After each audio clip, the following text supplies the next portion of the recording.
तो आज बच्चों हम फिजिक्स में chapter 2 electrostatic potential and capacitance start करते हैं।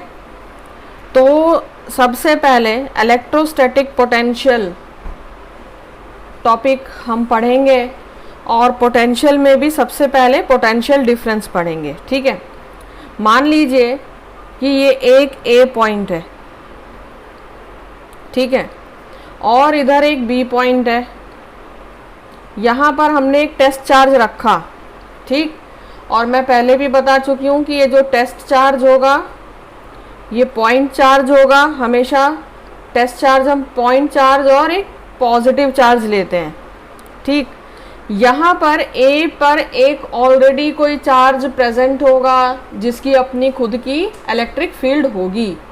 तो आपने इस चार्ज को क्यू नॉट चार्ज जो कि बी पोजीशन पर प्रेजेंट है, यहाँ से इस पॉइंट ए पर लेकर के आना है, ठीक है। ए पॉइंट पर जो चार्ज है जिसकी खुद की इलेक्ट्रिक फील्ड है, वो चार्ज क्या करेगा, एक फोर्स ऑफ रिपल्शन लगाएगा, है ना। तो इस फोर्स के अगेंस्ट आपने क्या किया, वर्क डन किया। बी पॉइंट पर, बी पोजीशन पर जो चार्ज है उसको यहाँ लाने के लिए। तो इसको हम क्या बोलते हैं, वर्क बाय एक्सटर्नल एजेंट, ठीक है। तो ये देखिए पोटेंशियल हम कैसे लेते हैं, V final minus initial position, तो ऐसे लिखते हैं VA माइनस VB, या is equals to work done by external agent, और फिर क्या लिख देते हैं B to A, B point से इनिशियल से फाइनल पॉइंट पर लाने के लिए अपॉन Q नॉट, ठीक है। ये फॉर्मूला होता है हमारा। तो इसका मतलब अब हम यहाँ डिफाइन कर दें क्या होगी पोटेंशियल डिफरेंस।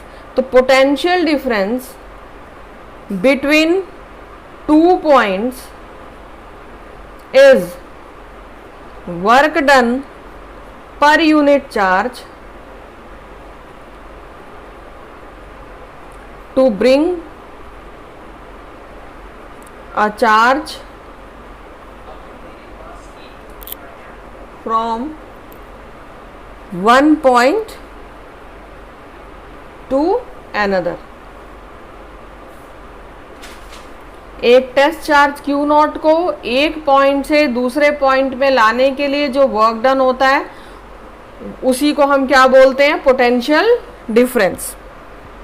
यूनिट जो होती है पोटेंशियल डिफरेंस की बच्चों, वो होती है जूल्स पर कूलम, ठीक है। क्योंकि यहाँ हम देख ही रहे हैं वर्क डन अपॉन, अगर इस फॉर्मूले से भी जाएं तो वर्क की यूनिट क्या होती है, जूल्स, और चार्ज की यूनिट क्या होती है, कूलम। तो इट्स जूल्स पर कूलम। अब देखिए ये जो पोटेंशियल डिफरेंस होता है बच्चों, ये एक स्केलर क्वांटिटी है, ठीक है। स्केलर क्वांटिटी क्योंकि इसकी कोई डायरेक्शन नहीं होती। तो अब देखिए मान लीजिए एक ये पॉइंट है, मैंने 1 नाम दिया, और एक ये 2। यहाँ पर 2 पॉइंट पर हमने क्या माना, एक चार्ज प्लेस किया और उसको हमें यहाँ पर लेकर के आना है। तो पोटेंशियल डिफरेंस हम कैसे लिखते हैं, V1 माइनस V2 कितना होगा, V1 माइनस V2 कितना होगा, अभी हम करके आए, क्या हो जाएगा, work external from 2 to 1 divided by Q nought, ठीक है। पोटेंशियल डिफरेंस की बात हो गई बच्चों। अब आती है इलेक्ट्रिक पोटेंशियल। किसी एक गिवन पॉइंट पर इलेक्ट्रिक पोटेंशियल कितना होता है। तो इसको समझने के लिए सबसे पहले हमें एक चीज़ याद रखनी है कि जो पोटेंशियल डिफरेंस होता है ना, इलेक्ट्रिक पोटेंशियल किसी भी एक पॉइंट पर, इन्फिनिटी पर हम क्या मान लेते हैं, पोटेंशियल एट इन्फिनिटी 0 मान लेते हैं, ठीक है। अब क्या करेंगे, मान लीजिए ये 2 पॉइंट्स आपको गिवन है, ए से बी, और आपसे बोला जाए कि इस ए पॉइंट का पोटेंशियल क्या होगा, फाइंड कीजिए। पोटेंशियल डिफरेंस तो दो पॉइंट के पोटेंशियल का डिफरेंस हो गया ना। अब एक पॉइंट पर या तो ए पर पूछा जाए या बी पर पूछा जाए कि इस पर्टिकुलर पॉइंट पर पोटेंशियल कितना होगा, तो हम क्या मान लेते हैं कि इस तरह के क्वेश्चन को करने के लिए, अब अगर आपसे ए पर पोटेंशियल पूछा जा रहा है, ठीक है, मैं यहां लिखती हूं पोटेंशियल एट ए पूछा जा रहा है, तो आपने दूसरे पॉइंट को क्या मान लेना है कि ये कहां पर है, इन्फिनिटी पर, ठीक। और इन्फिनिटी पर हमने टेस्ट चार्ज रख दिया क्यू नॉट। अब हम क्या करेंगे, वर्क करेंगे इस क्यू नॉट चार्ज को ए पॉइंट पर लाने के लिए। ये हमने क्या किया, एक्सटर्नल वर्क डन हुआ, एक्सटर्नल एजेंट ने वर्क किया, ठीक है। तो पोटेंशियल डिफरेंस हमें पता ही है, V A minus V B क्या हो जाएगा, work done by external agent from bringing the charge B to A divided by Q nought, ठीक है। यहां पर बी क्या है, इनफाइनाइट पर, तो V A minus V infinite is equals to work done from infinity to A upon Q nought. अब देखिए, ये हम अभी क्या बता चुके हैं आपको कि जो हमने क्या एज्यूम करके रखना है कि इनफाइनाइट पोजीशन पर जो पोटेंशियल होता है वो क्या होता है, जीरो, ठीक है। अब देखिए, कुछ नहीं करना, हमें ए पॉइंट का पोटेंशियल मिल जाएगा। तो पोटेंशियल क्या हो गया, work done by external agent from bringing a charge from infinity to A upon Q nought. This is the potential at point A.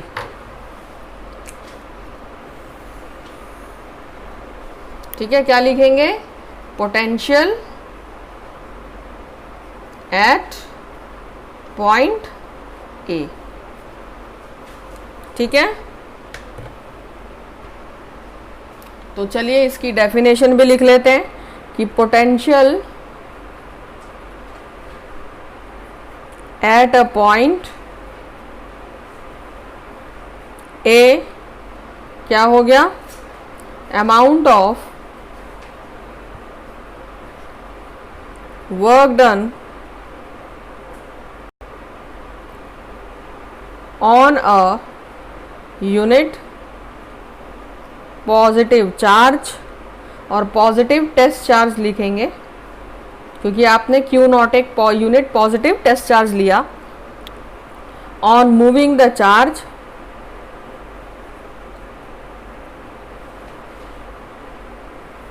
From infinite to a point A.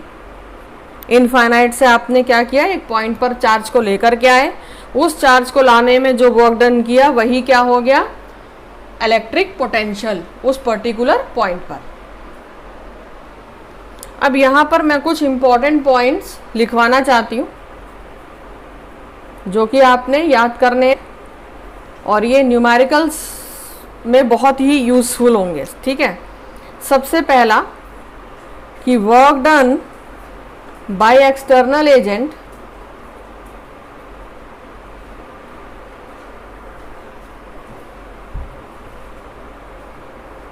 should be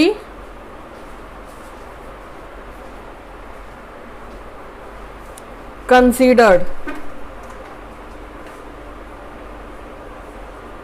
जो external agent work कर रहा है उसी को consider कर रहा है, ठीक है। और आपको पता ही है कि ये जो वर्क डन किया जा रहा है ये किसके अगेंस्ट किया जा रहा है, इलेक्ट्रिक फोर्स के, ठीक है। This work done against electric force, ठीक है। ऑलरेडी इलेक्ट्रिक फील्ड किसी चार्ज की वजह से थी, उस इलेक्ट्रिक फील्ड में आप क्या लेकर के आए, टेस्ट चार्ज को लेकर के जा रहे हैं, तभी तो वर्क डन होगा।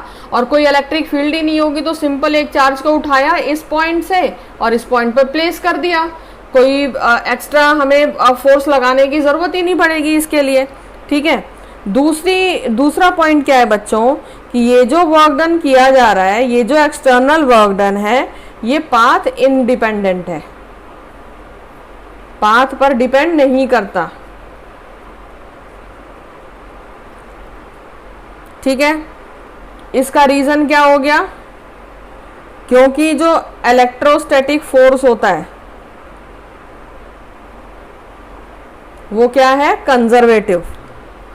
तो कंजर्वेटिव फोर्स के अगेंस्ट जब भी वर्क डन होगा तो वो क्या होगा? Path independent. ठीक, ये हमने पढ़ा हुआ है लास्ट ईयर भी, है ना, कि work done from A to B. ठीक, ये क्या हो जाएगा? जब एक साइकिल में वर्क डन करते हैं ना, साइक्लिक वर्क डन होता है तो ये जीरो हो जाता है। ठीक, अब इसको समझने के लिए मैं यहाँ पर आपको समझा देती हूँ। ये ए पॉइंट है, ये बी पॉइंट है। आप चार्ज को ए से बी या तो ऐसे लेकर के आए, ये मान लीजिए वर्क डन 1 हुआ, या आप ऐसे लेकर आए, इस तरह से वर्क डन किया, या आप ऐसे लेकर के आए, ये वर्क डन 3 हुआ। तो ये तीनों वर्क डन इक्वल होंगे क्योंकि ये पाथ इंडिपेंडेंट है। मतलब क्या हो गया कि इस पॉइंट से इस पॉइंट पर हमें चार्ज लेकर के आना है और उसके लिए हम कोई भी कौन सा पाथ फॉलो करते हैं ये मैटर नहीं करता। ठीक है, तीसरा पॉइंट है बच्चों कि जो टेस्ट चार्ज है ये बहुत ही ज्यादा छोटा होना चाहिए।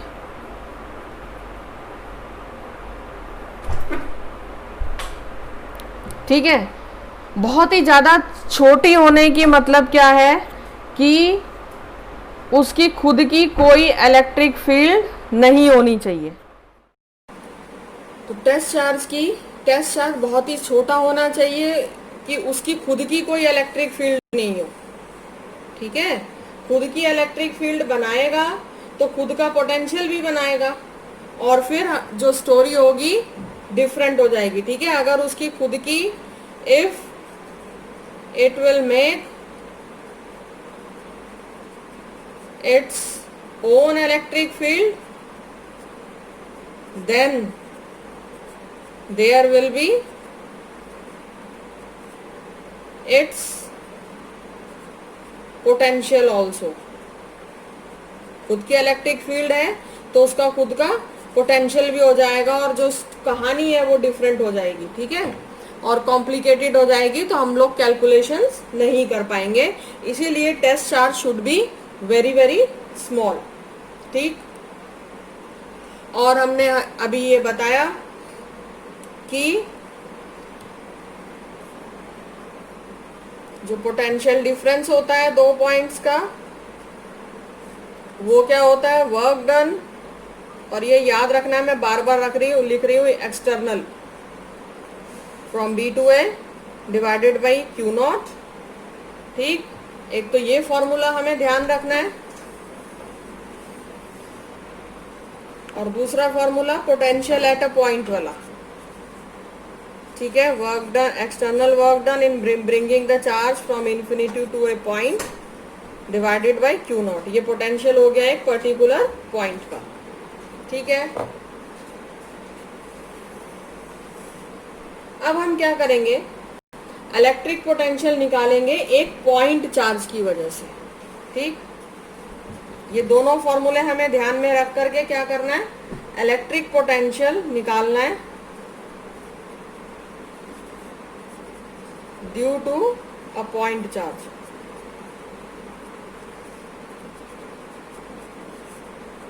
ठीक है, और ये पॉइंट चार्ज हम क्या मान लेते हैं? Q। ये पॉइंट चार्ज हमने मान लिया Q। अब चलिए बनाते हैं एक इलेक्ट्रिक फील्ड इस Q चार्ज की भी। ये एक Q चार्ज है बच्चों इस पॉइंट पे। ठीक, अब इलेक्ट्रिक हम इस P पॉइंट पर क्या करते हैं? इलेक्ट्रिक पोटेंशियल कैलकुलेट करते हैं इस Q पॉइंट की वजह से। ठीक, ये देखिए ये हमने ज्वाइन कर दिया और दोनों पॉइंट्स के बीच का डिस्टेंस क्या मान लिया? R। यहां पहले मैं लिख देती हूं कि V एट पॉइंट P क्या आएगा? KQ upon R means 1/4 pi epsilon not Q upon R, जिसको आप KQ अपॉन R भी लिख सकते हैं। ठीक है, अब देखिए, मैंने आपको पहले भी फोर्स की कैलकुलेशन में, इलेक्ट्रिक फील्ड की कैलकुलेशन में क्या बताया था कि Q को साइन के साथ नहीं लेना है, कोई भी साइन हो आपको यहाँ पॉजिटिव ही रखना है, पर इलेक्ट्रिक पोटेंशियल या पोटेंशियल डिफरेंस की कैलकुलेशन में ये टोटली अपोजिट हो जाता है। अब यहाँ पर हमें Q को विद साइन लेना है, ठीक है। अब इसकी हम डेरिवेशन अभी करते हैं। मैं पहले फॉर्मूला लिख दिया मैंने, जिससे कि ये फॉर्मूला आप याद कर लो, ठीक है। अब चलिए करते हैं डेरिवेशन स्टार्ट। देखिए, यहां हमने ये Q चार्ज प्लेस किया, इससे R डिस्टेंस पर एक पॉइंट P लिया, जिस पर हमें क्या करना है, इलेक्ट्रोस्टैटिक पोटेंशियल कैलकुलेट करना है, ठीक है। अब हम क्या कर देते हैं कि यहाँ पर बहुत दूर इन्फिनिटी पर एक पॉइंट लेते हैं और इस पॉइंट पर ये अपना टेस्ट चार्ज रख देते हैं, ठीक है। अब इस टेस्ट चार्ज को हमें क्या करना है, इन्फिनिटी से इस पॉइंट P पर लेकर के आना है, तभी हमें क्या मिल जाएगा, P पॉइंट का पोटेंशियल। और बच्चों, ये जो चार्ज है ये बहुत ही स्लोली लेकर के आना है, इतना स्लो कि इसकी खुद की कोई काइनेटिक एनर्जी ना हो। बहुत तेजी से मूव करेगा तो काइनेटिक एनर्जी भी डेवलप हो जाएगी, फिर वहां हमें कैलकुलेशंस में एनर्जी को भी कंसीडर करना पड़ेगा। तो इसीलिए हमने एक बहुत ही छोटा चार्ज रखा है, इसकी खुद की कोई इलेक्ट्रिक फील्ड नहीं है और इतना स्लोली इसको मूव करवा रहे हैं कि इसकी काइनेटिक एनर्जी पर भी कोई इम्पैक्ट नहीं पड़ा, नेग्लिजिबल होगी, ठीक। तो अब देखिए क्या हो जाएगा, पोटेंशियल P पर P Vp minus V infinity is equals to work done by external agent from bringing the charge from infinity to a point P divided by Q naught। और ये हमने अभी किया थोड़ी देर पहले, इन्फिनिटी पर जो पोटेंशियल होता है वो क्या होता है, 0, ठीक है। और फिर हमें मिल जाएगा P पॉइंट पर potential which is equals to work done external from infinity to P divided by Q nought, ठीक है। तो ये हमारा क्या आ गया बच्चों, पोटेंशियल, ठीक है। लेकिन अभी भी क्या हमारी कैलकुलेशन पूरी है, अब ये कैसे निकालेंगे हम वर्क डन, ये वर्क डन कैसे निकलेगा, तो देखिए अब क्या करना है हमें, कैलकुलेशन ऑफ इस P पॉइंट तक लेकर के आने के लिए हमें क्या करना है, वर्क डन निकालना है, ठीक। हमें निकालना क्या है, ये, ठीक है। और हमें जो पॉइंट्स गिवन है वो क्या है, इन्फिनिटी टू P। तो ये देखिए ये क्या हो जाएगा, work done in bringing the charge from infinite to P। ये क्या हो जाएगा, जस्ट इसका अपोजिट, ठीक है। क्योंकि यहाँ पर क्या है, P से अगर हम इनफाइनाइट पर जाते हैं, P से अगर इनफाइनाइट पे जाते हैं तो उसका वो वर्क डन अपोजिट हो जाएगा इनफाइनाइट से जो P पर आने के लिए वर्क डन होगा, ठीक है। तो यही हमने किया, work done, external work done in bringing the charge from infinite to a point P is equals to negative of work done by the external agent in bringing the charge from P to infinity. अब यहाँ पर हमें क्या देखना है, क्योंकि जो वो फोर्स था वो क्या था, कंजर्वेटिव, ठीक है। तो इसलिए जो साइकिल, एक कंप्लीट साइकिल में जो वर्क डन होगा वो 0, हम P से इन्फिनिटी पर जाएं या इन्फिनिटी से P पर आए, बात तो एक ही है, ठीक है। आपको बस उस पॉइंट पर पहुंचना है,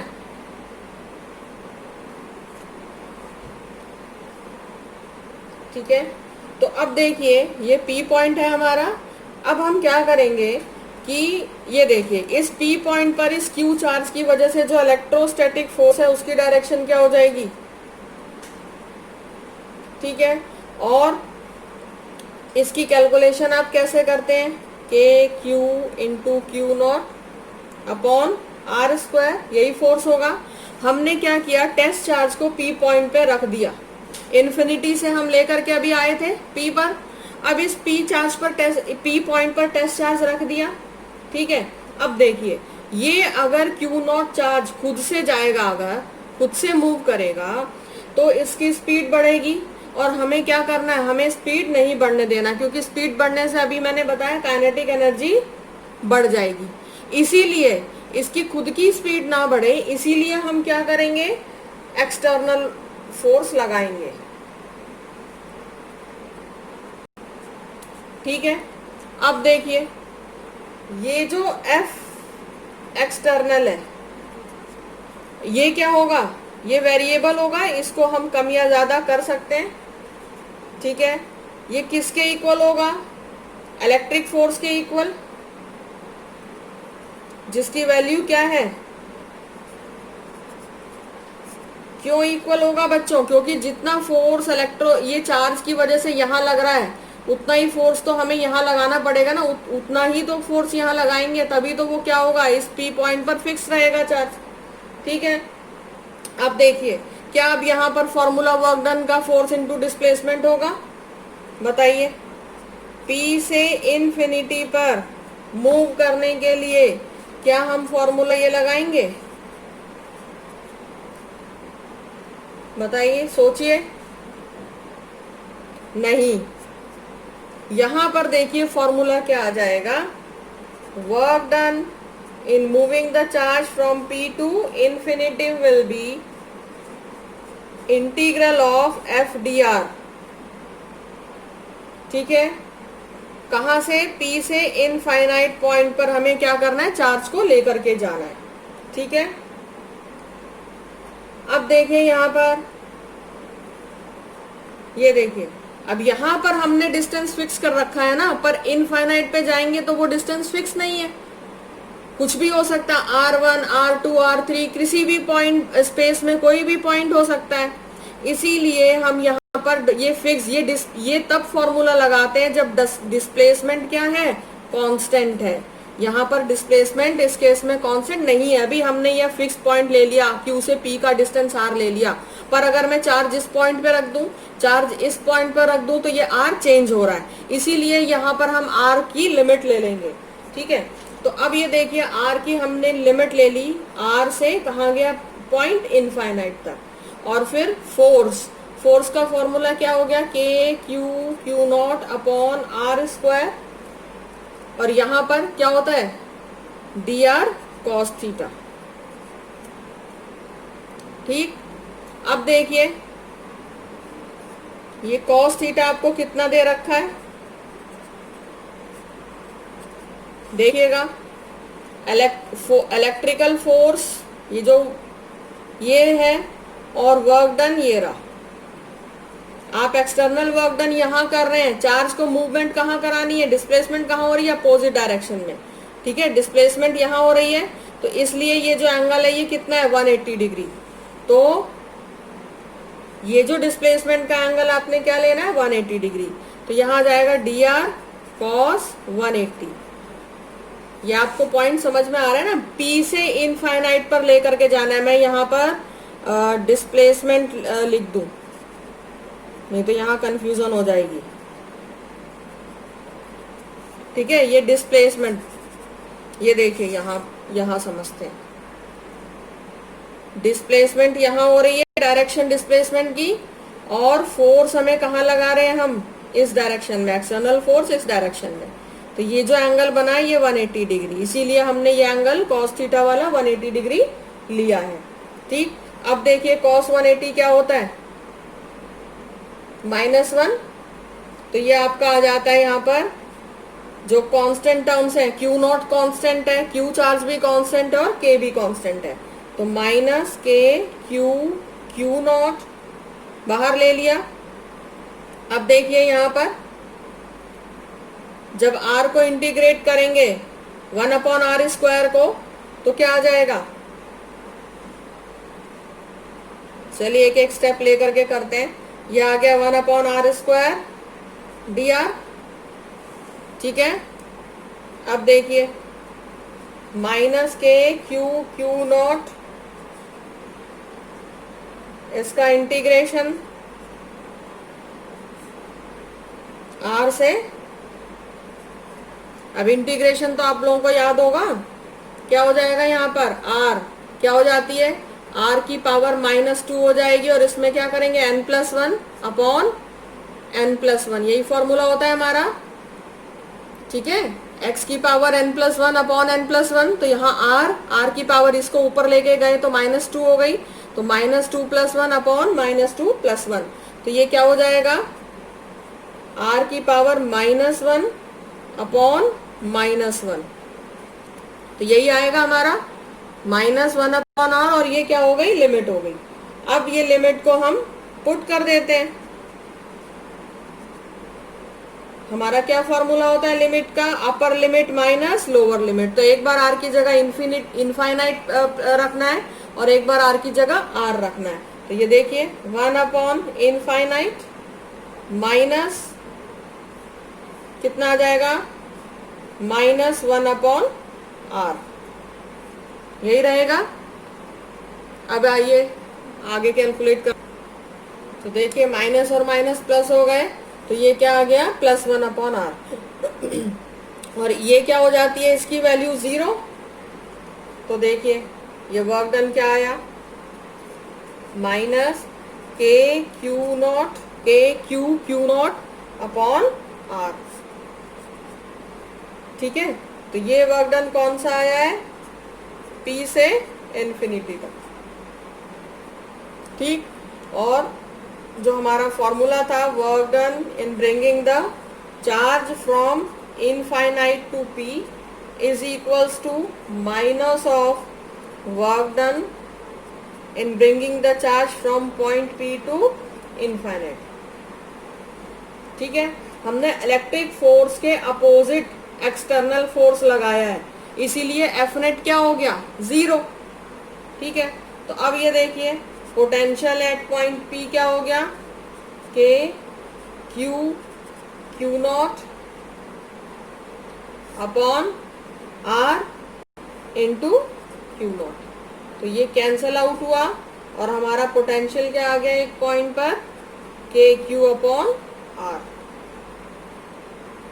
ठीक है ना, तो ये आपको क्लियर हो गया। यहाँ पर क्या होता था हमारा formula work done upon Q0 ना, तो वर्क डन हमारा क्या आया, ये पार्ट जो आया हमारा वो क्या आया था Q0 अपॉन R, और फिर ये वैल्यू हमने पुट कर दी, अपॉन Q0 रहेगा इस फॉर्मूले में, तो ये पोटेंशियल हमने कैलकुलेट कर दिया।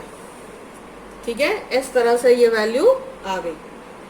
तो याद क्या रखना है कि इलेक्ट्रिक फोर्स के अपोजिट हमने एक्सटर्नल फोर्स लगाया था, तो इसलिए जो नेट फोर्स हो गया वो क्या हो गया 0। ठीक, अब देखिए मान लीजिए आपको ये कंडीशन गिवन है, यहां पर एक चार्ज Q1 प्रेजेंट है, एक चार्ज -Q2 प्रेजेंट है, और एक चार्ज यहाँ पर Q3 प्रेजेंट है, और एक ये पॉइंट है P। ठीक, इस पॉइंट का Q1 चार्ज से डिस्टेंस R1, Q2 चार्ज से डिस्टेंस R2 और Q3 चार्ज से डिस्टेंस क्या हो गया R3। तो आपसे बोला जाए calculate potential at point P, तो आप क्या करेंगे, इन तीनों चार्जेस की वजह से जो इस पॉइंट पर पोटेंशियल बन रहा है, तीनों को सेपरेट पोटेंशियल निकालेंगे और ऐड कर देंगे, क्योंकि पोटेंशियल एक स्केलर क्वांटिटी है, तो सिंपल एडिशन और सब्ट्रैक्शन के रूल ही फॉलो होंगे। बस याद क्या रखना है कि ये पॉइंट चार्ज होने चाहिए। ठीक है, तो क्या हो जाएगा potential at point P is KQ1 upon R1 minus KQ2 upon R2 plus KQ3 upon R3।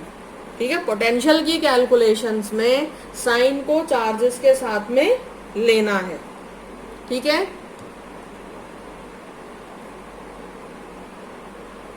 चलिए एक क्वेश्चन ट्राई करते हैं। आपको क्या दे रखा है, आपको यहाँ पर एक +Q चार्ज दे रखा है और यहाँ पर एक चार्ज रखा गया -3Q। ठीक है। इन दोनों चार्जेस के बीच में जो डिस्टेंस है वो है a, ठीक। तो आपसे पूछा जा रहा है कि where is electric potential zero,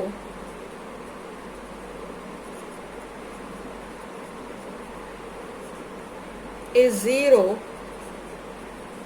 on the line joining the two charges।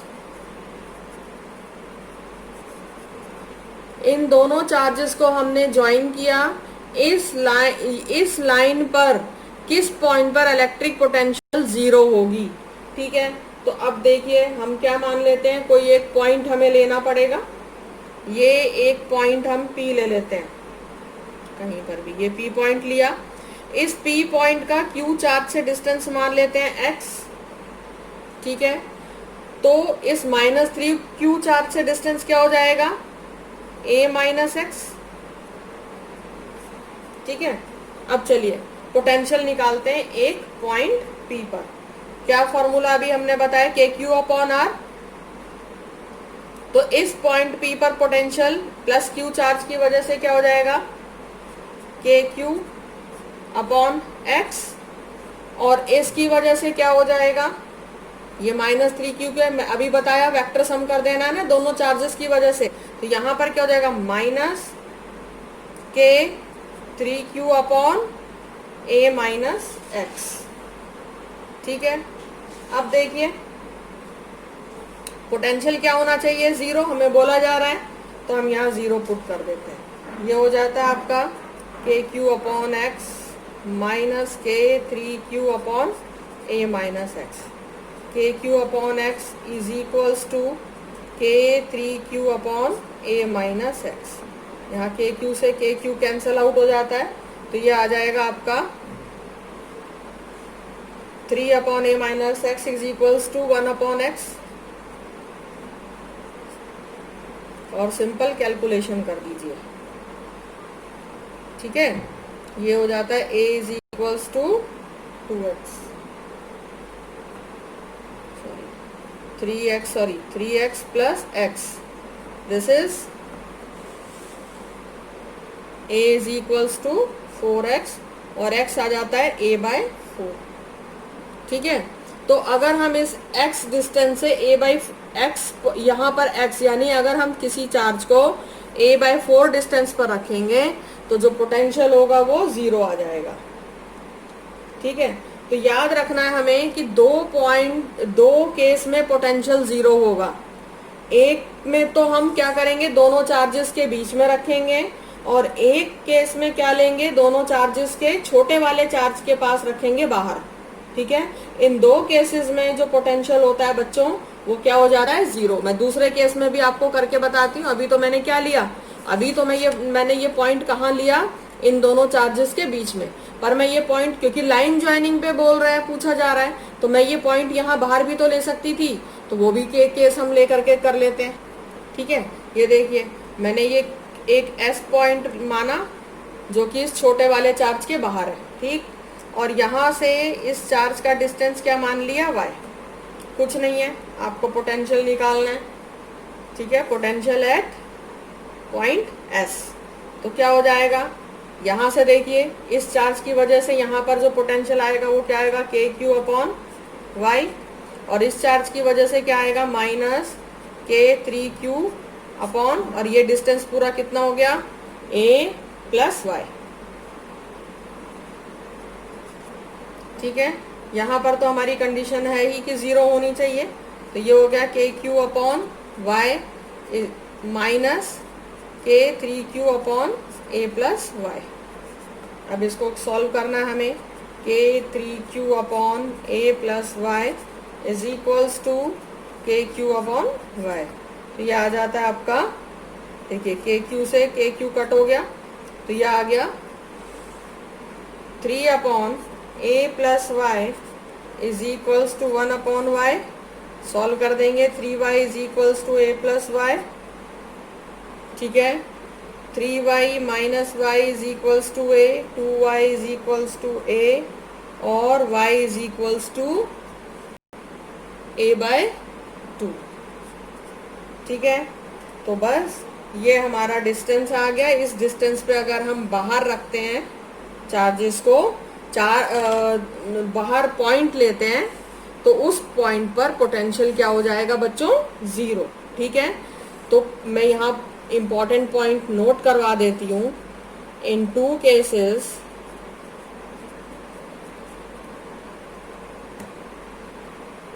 potential will be 0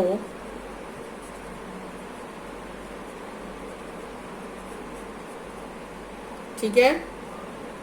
पहला point, in between the 2 charge, अगर वो पॉइंट उन दोनों चार्जेस के बीच में है, या outside near the smaller charge, या वो पॉइंट हम बाहर लेते हैं जो कि छोटे वाले चार्ज के पास में हो। अब आप बोलेंगे कि -3q छोटा है +q बड़ा है, तो हमने यहाँ क्यों नहीं लिया? हम साइन नहीं देख रहे हैं बच्चों, मैग्नीट्यूड की बात करनी। मैग्नीट्यूड में जो चार्ज छोटा है q और 3q को कंपेयर करें तो q छोटा है, साइन को नहीं देखना है। तो इस वाले चार्ज के पास हम रख रहे हैं। ठीक है, तो यहाँ पर इस तरह के क्वेश्चंस होते हैं जो कि आपको ट्राई करने हैं। अगली क्लास में इसको आप अच्छे से अगर पढ़ लेंगे, डेरिवेशन कर लेंगे, तो अगली क्लास में हम यूनिफॉर्मली चार्ज रिंग में किसी भी पॉइंट को लेकर के इलेक्ट्रोस्टैटिक पोटेंशियल की कैलकुलेशन करेंगे।